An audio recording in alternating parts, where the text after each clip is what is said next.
পশ্চিম তীরে বিদেশি কূটনীতিকদের লক্ষ্য করে ইসরায়েলের হামলার ঘটনায় তোলপাড়। তেল আবিবের কড়া সমালোচনায় মধ্যপ্রাচ্য ও পশ্চিমের বিভিন্ন দেশ। ওয়াশিংটন ডিসিতে বন্দুকধারীর গুলিতে ইসরায়েলি দূতাবাসের 2 কর্মী নিহত। নিরাপত্তা বাহিনীর অভিযানে এক সন্দেহভাজন আটক। এবার হোয়াইট হাউসে ট্রাম্পের তোপের মুখে দক্ষিণ আফ্রিকার প্রেসিডেন্ট। শ্বেতাঙ্গ গণহত্যা নিয়ে অসত্য ভিডিও প্রচার মার্কিন প্রেসিডেন্টের, বিব্রত রামাফোসা।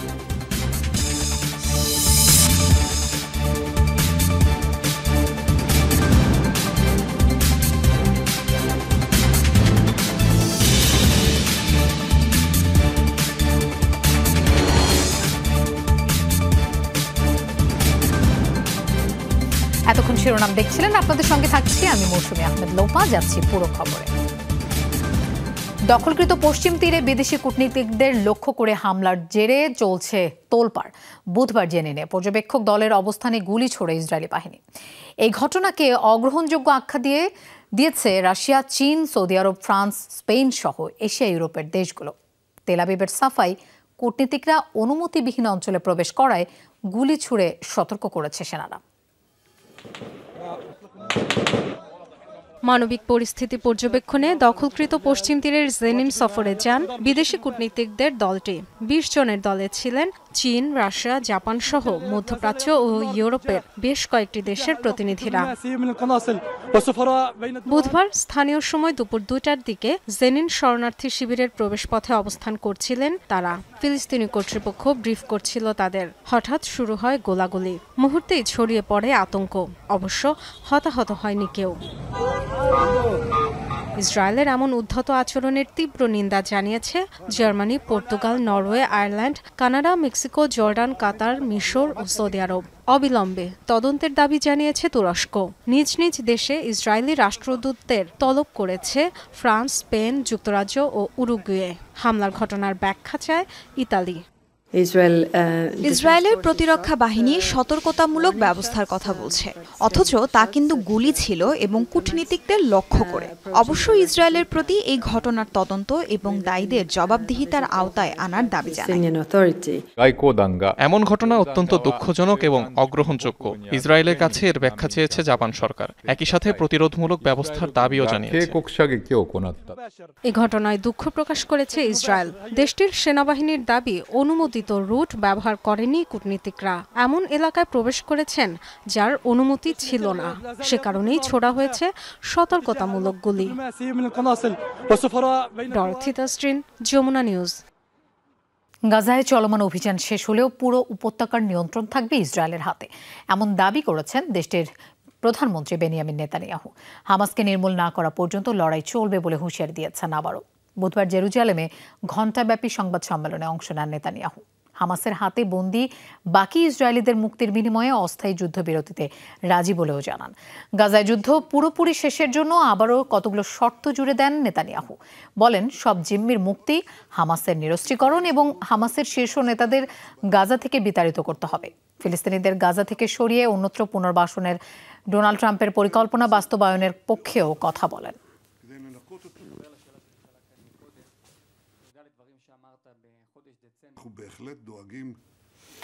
যুক্তরাষ্ট্রের ওয়াশিংটন ডিসিতে বন্দুকধারীর গুলিতে প্রাণ গেল ইসরায়েলি দূতাবাসের 2 কর্মীর।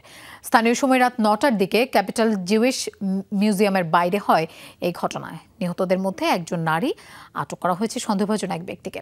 এখনও জানা যায়নি হামলার কারণ। এ ঘটনায় নিন্দা জানিয়েছেন যুক্তরাষ্ট্রে নিযুক্ত ইসরায়েলি রাষ্ট্রদূত সহ বেশ কয়েকজন মার্কিন কর্মকর্তা। বুধবার রাতে ওয়াশিংটনের জিউইশ মিউজিয়ামের একটি অনুষ্ঠানে যোগ দিতে যান যুক্তরাষ্ট্রের ইসরায়েলি দূতাবাসের বেশ কয়েকজন কর্মী। উপস্থিত ছিলেন মার্কিন অ্যাটর্নি জেনারেল পামেলা বন্ডিও। অনুষ্ঠান শেষে মিউজিয়াম থেকে বের হওয়ার সময় দূতাবাস কর্মীদের লক্ষ্য করে অতর্কিত বন্দুক হামলা চালায় এক ব্যক্তি। মুহূর্তেই আতঙ্ক ছড়ায় গোটা এলাকায়। প্রত্যক্ষদর্শীরা জানান, খুব কাছে থেকে হ্যান্ডগান দিয়ে গুলি করা হয় ইসরায়েলিদের। আমি এখানে হাঁটছিলাম, হঠাৎ করেই এক ব্যক্তিকে পিস্তল হাতে দেখলাম। কিছুক্ষণ পরই তাকে গুলি ছুটতে দেখলাম। তারপর সে চিৎকার করে দৌড়ে ভেতরে চলে যায়। খবর পেয়ে দ্রুত ঘটনাস্থলে পৌঁছায় নিরাপত্তা বাহিনীর সদস্যরা। উদ্ধার করা হয় 2 ইসরায়েলি কর্মীর মরদেহ। তাদের মধ্যে একজন নারী। আটক করা হয় এক সন্দেহভাজনকে। পুলিশ জানায় হেফাজতে নেয়ার সময় ফিলিস্তিনের পক্ষে স্লোগান দিচ্ছিলেন তিনি। প্রাথমিক তদন্ত বলছে নিহতরা কোনো একটি অনুষ্ঠান শেষে জাদুঘর থেকে বের হচ্ছিলেন। এ সময় হ্যান্ডগান দিয়ে তাদের গুলি করা হয়। একজন ব্যক্তি হামলা করে বলে জানতে পেরেছি। তিনি এখন আমাদের হেফাজতে। আটককৃতের নাম ইলিয়াস রদ্রিগেজ। 30 বছর বয়সী ওই যুবক শিকাগোর বাসিন্দা। তবে এখনও জানা যায়নি হামলার উদ্দেশ্য। এ হামলার তীব্র নিন্দা জানিয়েছেন যুক্তরাষ্ট্রে নিযুক্ত ইসরায়েলি রাষ্ট্রদূত সহ বেশ কয়েকজন মার্কিন কর্মকর্তা। ফিলিস্তিনের নামে স্লোগান দিয়ে যে দুজনকে মেরে ফেলা হয়েছে তাদের বাগদান হওয়ার কথা ছিল। এখানে বেড়াতে এসেছিলেন তারা। প্রেসিডেন্ট ট্রাম্পের সঙ্গে কথা হয়েছে। তিনি ইহুদি বিদ্বেষ মোকাবেলায় সব পদক্ষেপ নেয়ার আশ্বাস দিয়েছেন। উচ্চপদস্থ কূটনীতিকদের নিরাপত্তা দল থাকলেও সাধারণত নিম্নস্তরের কর্মীদের জন্য কোনো নিরাপত্তা কর্মী থাকে না। অনিক রহমান, যমুনা নিউজ। গাজায় ত্রাণ প্রবেশের 3 দিন পার হলেও ইসরায়েলি বাধায় বিতরণ করা যায়নি কোনো মানবিক সহায়তা। আবারও এমনটা জানিয়েছে জাতিসংঘ। ফলে অনাহারেই দিন কাটছে গাজাবাসীর। অভিযোগ, নেতানিয়াহু প্রশাসন অনুমতি না দেয়ায় সীমান্ত থেকে গুদাম ও সরবরাহ স্থলে পাঠানো যায়নি ত্রাণ সামগ্রী। উপত্যকার শুধু এক জায়গার অনুমতি মিললেও ত্রাণ লুট হওয়ার ভয়ে সেখানে যায়নি জাতিসংঘ।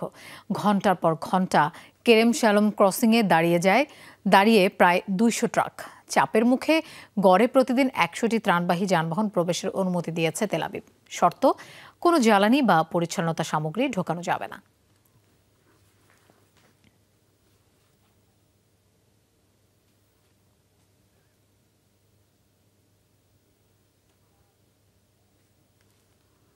পারমাণবিক কর্মসূচি নিয়ে চলমান বিরোধের মাঝেও 5ম দফায় আলোচনায় বসতে যাচ্ছে যুক্তরাষ্ট্র ও ইরান। শুক্রবার ওমানের মধ্যস্থতায় ইতালির রোমে অনুষ্ঠিত হবে এই বৈঠক। একথায় নিশ্চিত করেছেন ওমানের পররাষ্ট্রমন্ত্রী বদর আলবু সাইদি। ইরানকে শুধু পারমাণবিক কর্মসূচি কমিয়ে আনলেই হবে না, বরং পুরোপুরি বন্ধ করতে হবে ইউরেনিয়াম সমৃদ্ধকরণ। বারবার এমনটি দাবি করে আসছে যুক্তরাষ্ট্র। তবে এটি কোনোভাবেই সম্ভব নয় বলে জানিয়েছে তেহরান। মঙ্গলবার ইরানের সর্বোচ্চ নেতা আয়াতুল্লাহ আলী খামেনি বলেন, ইউরেনিয়াম সমৃদ্ধকরণে যুক্তরাষ্ট্রের অনুমতির দরকার নেই তেহরানের। যে হোয়াইট হাউসে আমন্ত্রণ পাওয়া একসময় রাষ্ট্রপ্রধানদের জন্য আনন্দ এবং সম্মানের ছিল, সেটি যেন এখন আতঙ্কের বিষয়ে পরিণত হয়েছে। রীতিমতো ডেকে নিয়ে একের পর এক অতিথিকে বিব্রত করে চলেছেন ডোনাল্ড ট্রাম্প। এবার হোয়াইট হাউসে ট্রাম্পের তোপের মুখে নাজেহাল হতে হলো দক্ষিণ আফ্রিকার প্রেসিডেন্ট সিরিল রামাফোসাকে। এর আগে চরম অপমানিত হয়ে ওভাল অফিস ছাড়তে হয়েছিল ইউক্রেনের প্রেসিডেন্টকে। সম্প্রতি হোয়াইট হাউসের অভিজ্ঞতা সুখকর হয়নি কানাডার নবনির্বাচিত প্রধানমন্ত্রীরও। যুক্তরাষ্ট্রের শুল্ক আরোপ নিয়ে উত্তেজনা কমাতে হোয়াইট হাউসে দক্ষিণ আফ্রিকার প্রেসিডেন্ট সিরিল রামাফোসা। ওভাল অফিসে মার্কিন যুক্তরাষ্ট্রের প্রেসিডেন্টের সাথে হাসি মুখে বৈঠক শুরু হলেও পরিস্থিতি বদলাতে সময় লাগেনি। ডোনাল্ড ট্রাম্পের আগ্রাসী অবস্থানে 2 রাষ্ট্রনেতার মুখোমুখি বৈঠকে তৈরি হয় বিব্রতকর পরিস্থিতি। আলোচনা শুরুর কিছু সময় পরই দক্ষিণ আফ্রিকায় শ্বেতাঙ্গ গণহত্যা নিয়ে ভিডিও চালিয়ে দেন ট্রাম্প। যে স্থানে বৈঠক হয়েছে সেখানে সচরাচর টেলিভিশন না থাকলেও এদিন সব প্রস্তুতি নিয়েই এসেছিলেন মার্কিন প্রেসিডেন্ট। সাথে নিয়ে এসেছিলেন পত্রিকার কাটিং। যদিও যে ভিডিও চালানো হয়েছিল সেটি ভুয়া বলে জানিয়েছে বিভিন্ন ফ্যাক্ট চেক সংস্থা। দক্ষিণ আফ্রিকা নিয়ে অনেকেই খুব চিন্তিত, আর এটাই এই সভার উদ্দেশ্য। অনেক মানুষ আছে যারা মনে করে যে তাদের উপর নির্যাতন করা হচ্ছে এবং তারা যুক্তরাষ্ট্রে চলে আসছে। শ্বেতাঙ্গ কৃষকরা দক্ষিণ আফ্রিকা থেকে পালিয়ে যাচ্ছে। এটি খুবই দুঃখজনক। ট্রাম্প একের পর এক বিস্ফোরক মন্তব্য করলেও বেশ শান্ত থেকেই পরিস্থিতি সামাল দিয়েছেন সিরিল রামাফোসা। অবশ্য কৌশলে কাতারে দেয়া বিলাসবহুল বিমান উপহার নিয়ে ট্রাম্পকে কটাক্ষ করেছেন এই রাষ্ট্রপ্রধান।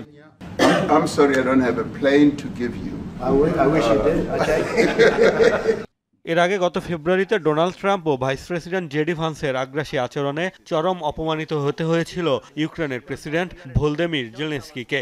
খাবার না খেয়েই ওভাল অফিস ছাড়তে হয়েছিল তাকে। কানাডার প্রধানমন্ত্রী হওয়ার পর যুক্তরাষ্ট্র সফরে গিয়ে বিব্রত হতে হয়েছিল মার্ক কার্নিকেও। তার সামনে সার্বভৌম ও স্বাধীন দেশ কানাডাকে যুক্তরাষ্ট্রের 51তম অঙ্গরাজ্য বানানোর আগ্রহ দেখান ট্রাম্প। খুব বেশি সৌহার্দ্যপূর্ণ হয়নি ভারতের প্রধানমন্ত্রী নরেন্দ্র মোদী এবং ট্রাম্পের বৈঠকও। মোস্তফা মাহমুদ, যমুনা নিউজ। তালেবানকে বিদেশি সন্ত্রাসী সংগঠন হিসেবে তালিকাভুক্ত করার বিষয়টি পুনরায় পর্যালোচনা করছে যুক্তরাষ্ট্র, এমনটি জানিয়েছেন মার্কিন পররাষ্ট্রমন্ত্রী মার্কো রুবিও। বুধবার ফরেন অ্যাফেয়ার্স কমিটিকে রুবিও জানান, তালেবানকে সন্ত্রাসী সংগঠন হিসেবে তালিকাভুক্ত করা হবে কিনা তা নিয়ে চলছে পর্যালোচনা। এর আগে মঙ্গলবার মার্কিন প্রতিরক্ষামন্ত্রী পিট হেগসেথ 2021 সালের আগস্টে আফগানিস্তান থেকে যুক্তরাষ্ট্রের বিশৃঙ্খল সেনা প্রত্যাহারের বিষয়টি পর্যালোচনার নির্দেশ দেন। ওই আগস্টে দেশত্যাগে ইচ্ছুক আফগানদের উদ্ধারে চলছিল অভিযান। ঠিক সেই সময়ে কাবুল বিমানবন্দরে আইএসআইএস-এর বোমা হামলায় প্রাণ হারান 13 মার্কিন সেনা ও 150 আফগান।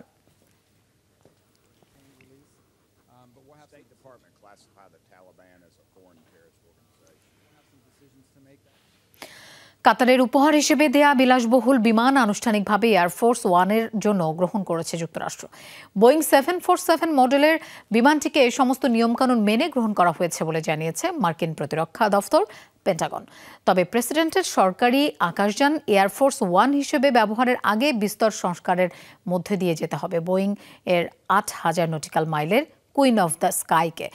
বিমানের নিরাপত্তার সব কাজ শেষ করতে কয়েক বছর সময় লাগবে বলে জানিয়েছে সামরিক বাহিনী। সংস্কার কাজে খরচ হতে পারে $1 বিলিয়ন, যা ক্রয় মূল্যের চেয়ে 600 মিলিয়ন বেশি। মধ্যপ্রাচ্যে সফরে গিয়ে কাতারের রাজপরিবারের কাছ থেকে প্রায় $400 মিলিয়ন বিমান উপহার পান মার্কিন প্রেসিডেন্ট ডোনাল্ড ট্রাম্প। প্রেসিডেন্টের মেয়াদ শেষে যা ব্যক্তিগত কাজে ব্যবহার করবেন ট্রাম্প।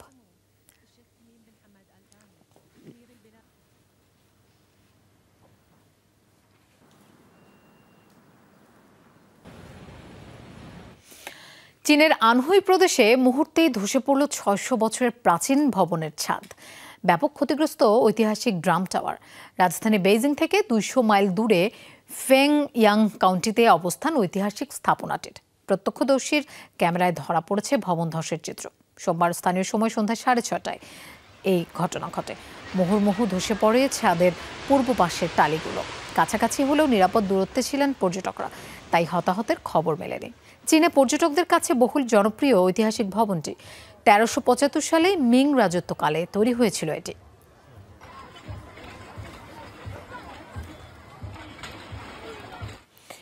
নতুন যুদ্ধজাহাজ উদ্বোধনে ব্যর্থ হয়েছে উত্তর কোরিয়া।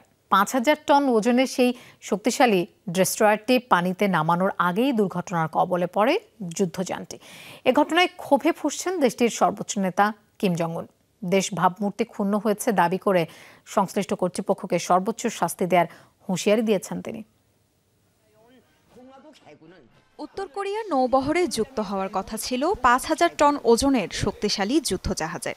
জাঁকজমক উদ্বোধনী অনুষ্ঠানে উপস্থিত হয়েছিলেন দেশটির সর্বোচ্চ নেতা কিম জং উন। কিন্তু শেষ পর্যন্ত উদ্বোধন না করেই চলে যেতে বাধ্য হন কিম।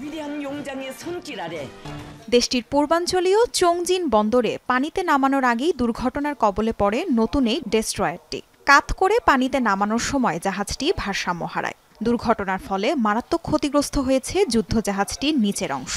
গেল 18 মে চংজিন বন্দরটিতে নোঙর করা অবস্থায় একটি যুদ্ধজাহাজের চিত্র ধারণ করে যুক্তরাষ্ট্র ভিত্তিক ম্যাক্সার টেকনোলজিসের স্যাটেলাইট।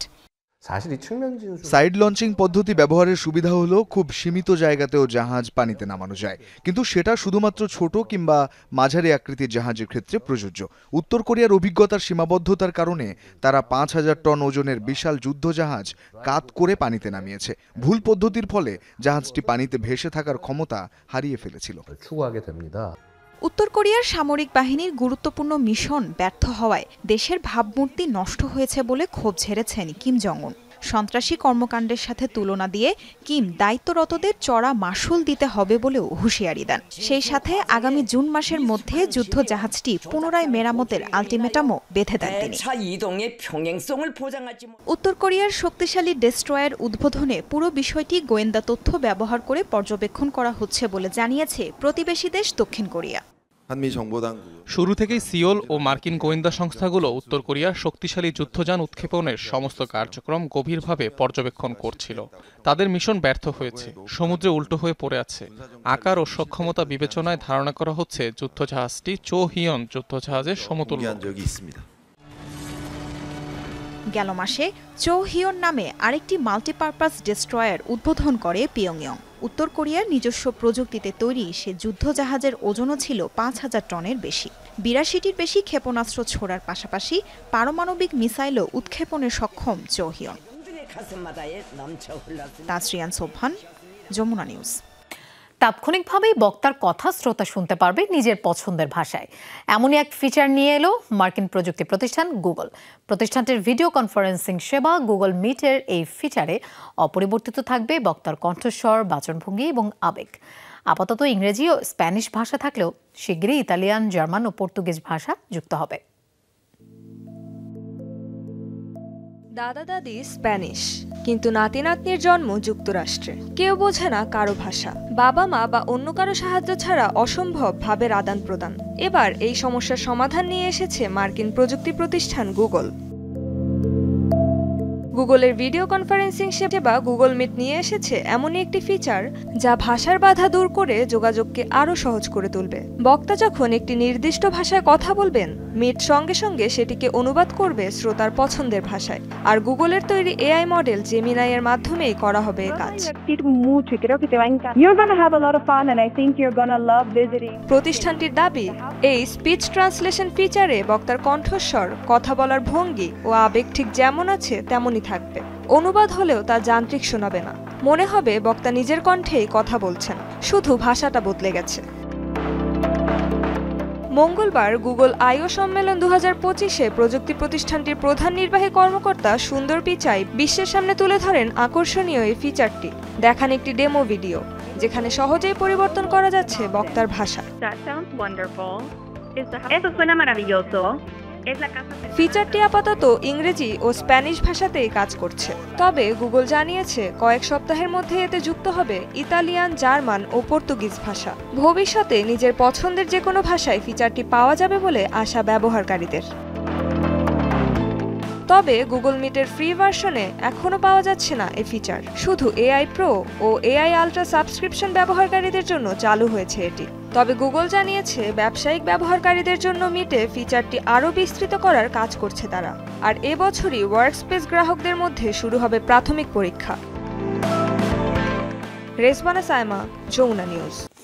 তীব্র ঝড় ও শিলাবৃষ্টিতে বিপর্যস্ত দিল্লি সহ ভারতের বিভিন্ন রাজ্য। এর মধ্যে দিল্লি এবং এর আশপাশের এলাকাগুলোয় ঝড়ের তাণ্ডবে প্রাণ গেছে অন্তত 4 জনের, আহত হয়েছেন আরও 12 জন। তীব্র ঝড়ে উপড়ে গেছে বিভিন্ন গাছ, বিদ্যুৎ বিচ্ছিন্ন হয়ে পড়েছে অনেক এলাকা। বন্যার কারণে রাস্তায় সৃষ্টি হয়েছে প্রচণ্ড যানজট। বেশ কয়েকটি রুটে সাময়িকভাবে বন্ধ করে দেওয়া হয়েছে রেল চলাচল। বুধবার দিল্লির বিমানবন্দরে বিলম্বিত হয় 50টি ফ্লাইট, রুট ঘুরিয়ে দেওয়া হয়েছে অনেকগুলো বিমানের। বাণিজ্যিক রাজ্য মুম্বাইও দেখা গেছে একই চিত্র। বন্যার কবলে পড়েছে বিশাল এলাকা। আগামী 1 সপ্তাহের মধ্যে ভারতের পশ্চিম উপকূলে ভারী বৃষ্টিপাত হতে পারে।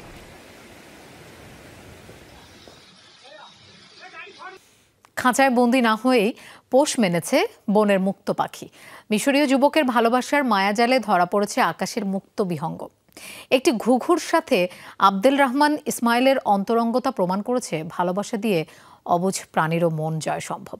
প্রচলিত প্রথা ভেঙে পাখিটিকে খাঁচায় আটকে না রেখে গড়ে তুলেছেন সখ্যতা। ভালোবাসার ডাকে সাড়া দিতে সময় নেয়নি ঘুঘুটিও।